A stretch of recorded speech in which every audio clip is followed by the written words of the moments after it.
So one of the really good things about the course now has been the weapon handling. And as a professional guide, I've had my professional guide's license for 10 years. Touch wood, I've never had to use it on a walk with clients while I've been out there. When you are with guests, you make sure that you explain to them, of course I've got this rifle, but it's not here to just shoot the animals. We are not hunters, we don't use them more often. But just in case if we have got that incident whereby the animal just is like charging to us, and I should be in a position to defend them, because their safety comes first. We do operate in these big 5 game reserves. You know, there's buffalo, there's hippos, there's rhino, there's lion, there's all these things, and situations can change really, really quickly.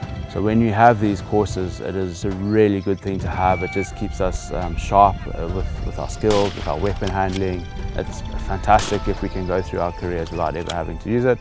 Brilliant. You just never know when you are going to need that weapon.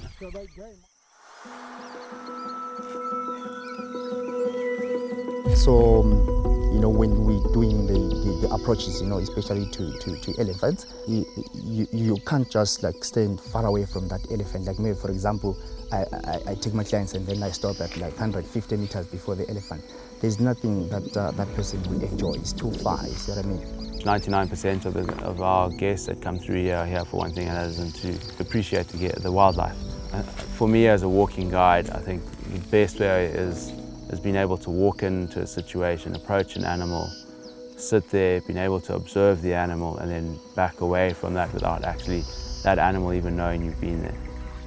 Give them something different from what they're used to, and you know, it's different, you know, to just view animals once you sit at the back of the car than when you are just on the ground and you can feel this, you know, adrenaline, and like, wow, this is an experience. And we also did an approach. You know, they got to a point whereby the elephant did not notice. Then when the elephant noticed, whatever the professional guide did, it was an education to the learner guides that, you know, this is the behavior of the animal. When it does things like that, it's not charging, but, you know, it's just investigating. It was quite exciting when that elephant sort of charged.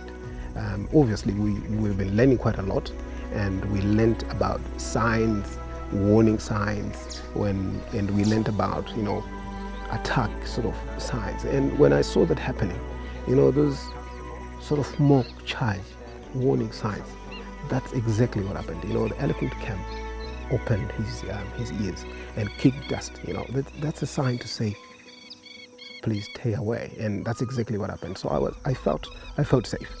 When we go there, we're not going to get clients to a position whereby they get scared. We would like them to enjoy interacting with the animal and taking pictures, and so that they can be happy. It's something that we try to make sure that we push, you know, we move out of the comfort zone as guides and try to do something different, try to do something that at the end of the day will make your guests very happy, and it will make like a good memory.